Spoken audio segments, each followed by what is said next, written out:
ऐकावी भक्तांनो, श्री महालक्ष्मीच्या व्रताची कथा, गुरुवारची कहाणी. ही कहाणी वाचल्याने किंवा ऐकल्याने दुःख, दारिद्र्य, काळजी दूर होते. श्री महालक्ष्मीच्या कृपेने समृद्धी, संपत्ती, ऐश्वर्य, वैभव प्राप्त होते. मनीची इच्छा पूर्ण होते. श्री महालक्ष्मीची नावे, रूपे अनेक आहेत. सर्व भूतांच्या ठिकाणी ती छाया, शक्ती, तृष्णा, शांती, जाती, लज्जा, शांती, श्रद्धा, कांती, वृत्ती, स्मृती, दया, तुष्टी, माता, अधिष्ठात्री व लक्ष्मी अशा रूपांनी राहते. तिला नमस्कार असो. कैलासावर पार्वती, क्षीरसमुद्रात सिंधुकन्या. स्वर्गात महालक्ष्मी, भूलोकी लक्ष्मी, ब्रह्मलोकी सावित्री, गोलोकी राधिका, वृंदावनी रासेश्वरी, चंदनवनी चंद्रा, चंपकवनी गिरिजा, पद्मवनी पद्मा, मालतीवणी मालती, कुंदवणी कुंददती, केतकीवणी सुशीला, कंदबवणी कंदबमाला, राजप्रसादी राजलक्ष्मी, घरोघरी गृहलक्ष्मी अशा विविध नावांनी श्री महालक्ष्मी ओळखली जाते. अशा सर्वांच्या परिचयाच्या व सर्वानुभूती असलेल्या श्री महालक्ष्मीची ही कहाणी आहे. द्वापार युगात भारतभूतील सौराष्ट्र देशात भद्रशवा नावाचा राजा राज्य करी. तो पराक्रमी राजा होता. 4 वेद, 6 शास्त्रे, 18 पुराणे यांचे सम्यक ज्ञान त्याला होते. त्याला सुरतचंद्रिका नावाची राणी होती. राणी देखणी, सुलक्षणी, पतिव्रता होती. त्या दोघांना 7 पुत्र व त्यांच्या पाठीवर एक कन्या झाली. कन्येचे नाव ठेवले होते शांबाला. एकदा महालक्ष्मीच्या मणी आले, आपण त्या राजाच्या राजप्रसादी राहावे. त्यामुळे राजा अधिक सुखी होईल व प्रजेला अधिक सुख देईल. गरीबाकडे राहिले तर तो सारी संपत्ती स्वतःकरताच खर्च करील. म्हणून महालक्ष्मीने वृद्ध ब्राह्मण स्त्रीचे रूप घेतले व ती काठी टेकत टेकत सुरतचंद्रिका राणीच्या महालासमोर उभी राहिली. म्हातारी असली तरी ती तेजस्वी दिसत होती. तिला पाहताच एक दासी पुढे आली. दासीने वृद्ध ब्राह्मणीची नीट विचारपूस केली. वृद्ध ब्राह्मणीचे रूप घेतलेली श्री महालक्ष्मी माता म्हणाली, बाळ, माझं नाव कमळा. माझ्या पतीचं नाव भुवनेश. आम्ही द्वारकेला राहतो. तुमची राणी पूर्वजन्मी एका वेश्याची पत्नी होती. तो वेश्य फार दरिद्री होता. रोज त्या दोघांची भांडणं होत. मग नवरा तिला खूप मारझोड करी. या जाचाला त्रासलेली ती वैश्य पत्नी कंटाळली आणि घर सोडून गेली. राणीवणी उपाशी भटकू लागली. तिची ती दशा बघून मला तिची दया आली. धनसंपत्ती, सुख व समृद्धी देणाऱ्या श्री महालक्ष्मी व्रताची मी तिला माहिती सांगितली.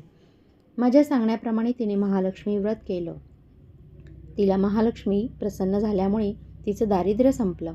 तिचं घर संतती, संपत्ती आणि समृद्धीनं भरलं. तिच्या जीवनात आनंदी आनंद आला. पुढे ते पती-पत्नी निधन पावले. लक्ष्मी व्रत केल्यामुळे ती दोघं लक्ष्मी लोकात वैभवात राहिली. त्यांनी जितकी वर्ष श्री महालक्ष्मी व्रत केलं तितकी 1000 वर्ष त्यांना सुखोपभोग मिळाले. या जन्मी त्यांचा जन्म राजकुळात झाला आहे. पण त्या राणीला लक्ष्मी व्रताचा विसर पडला आहे. त्याची आठवण करून देण्यासाठी मी मुद्दाम आले आहे.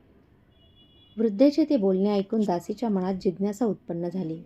तिने वृद्धेला नमस्कार केला व म्हणाली, माताजी, मला त्या व्रताची माहिती सांगा, पूजाविधी सांगा. वृद्धेच्या रूपातील महालक्ष्मीने दासीला लक्ष्मी व्रताची माहिती दिली आणि महिमा सांगितला. मग ती दासी त्या वृद्धेचे उपकार मानून व तिला नमस्कार करून राणीला निरोप सांगण्यासाठी आतमध्ये गेली. राजवैभवात लोळणाऱ्या त्या राणीला आपल्या ऐश्वर्याचा फार गर्व झाला होता. संपत्तीमुळे आणि सत्तेमुळे ती अतिशय उन्मत्त झाली होती. म्हातारीचा निरोप ऐकून ती रागारागाने व तावातावाने आली आणि त्या वृद्ध ब्राह्मण स्त्रीला फटकळपणे बोलली. तिला धक्काबुक्की केली. ती वृद्ध ब्राह्मण स्त्री म्हणजे प्रत्यक्ष लक्ष्मीच होती. हे काही राणीला कळले नाही. राणीचा तो उद्धटपणा पाहून महालक्ष्मीने तिथे न राहता स्वस्थानी जायचे ठरवले. ती राजद्वारातून निघाली. वाटेत तिला शांबाला भेटली. शांबालेला सगळी हकीकत कळली. तिने त्या वृद्ध ब्राह्मणीची क्षमा मागितली. तेव्हा श्री महालक्ष्मीला तिची दया आली. तिने शांबालेला लक्ष्मी व्रताची माहिती सांगितली. तो दिवस होता मार्गशीर्ष महिन्यातील पहिला गुरुवार. राजकन्येने महालक्ष्मीचे व्रत सांगितल्याप्रमाणे भावभक्तीने केले. त्यामुळे सिद्धेश्वर राजाच्या मालाधर या राजपुत्राशी तिचा विवाह झाला. ती पतीसह राजवैभवात नांदू लागली. इकडे मात्र महालक्ष्मीचा कोप झाल्यामुळे भद्रशवा व राणी सुरतचंद्रिका यांचे राज्य, ऐश्वर्य, वैभव सर्व काही गेले आणि त्यांची अन्नान्न दशा झाली. एके दिवशी सूरजचंद्रिका आपल्या पतीला म्हणाली, आपला जामात राजा आहे, खूप श्रीमंत आहे, त्याच्याकडे जा. आपले हाल त्याला सांगा, त्याला दया येईल, तो आपल्याला सहाय्य करेल. त्याप्रमाणे भद्रशवा जावयाच्या राज्यात आला. तो तळ्याच्या काठी बसला असताना पाणी नेण्यासाठी आलेल्या शांबालेच्या दासींना तो दिसला. त्याची राजलक्षणे जाणून दासींनी त्यांचे नावगाव विचारले. तो शांबाला राणीचा पिता आहे हे कळल्यावर दासी धावत धावत शांबालेकडे गेल्या. त्यांनी सर्व हकीकत तिला सांगितली. दासीकडून राजवस्त्रे पाठवून शांबालेने आपल्या पित्याला मोठ्या थाटामाटाने राजवाड्यात आणले. आदर सत्कार केला, नाना परीचा पाहुणचार केला. तो परत जायला निघाला तेव्हा तिने हंडा भरून धन दिले.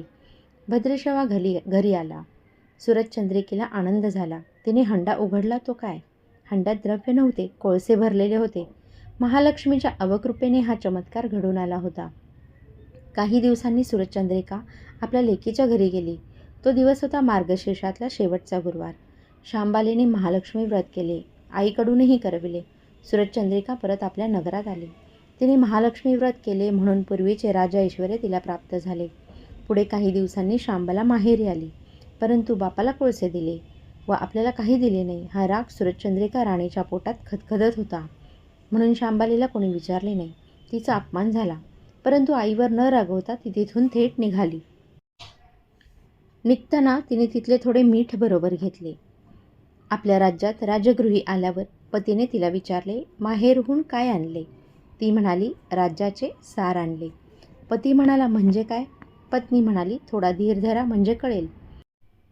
त्या दिवशी तिने सर्व जेवण आळणी करायला सांगितले. नवऱ्याला तिने सर्व जेवण वाढले. त्याला सर्व जेवण आळणी लागले. मग तिने ताटात थोडे मीठ वाढले. पदार्थास ते घालताच जेवण रुचकर लागले. हेच ते राज्याचे सार. शांबालेच्या पतीला तिचे म्हणणे पटले. मग दोघांनी हास्य विनोद करून जेवण पुरे केले. अशा रीतीने जे कोणी महालक्ष्मी व्रत श्रद्धेने करतील त्या भक्तांवर श्री महालक्ष्मीची कृपा होईल. सुख समृद्धी व शांती यांचा लाभ होईल. सखळ मनोरथे पूर्ण होतील. मात्र श्रीमंती आल्यावर उतू नये. श्री महालक्ष्मीचे व्रत करायला चुकू नये. दर गुरुवारी पोथी वाचायला विसरू नये. श्री महालक्ष्मीचा महिमा पुरवतो भक्तांची कामना. अशी ही श्री महालक्ष्मी व्रताची कथा, गुरुवारची कहाणी सुफळ संपूर्ण.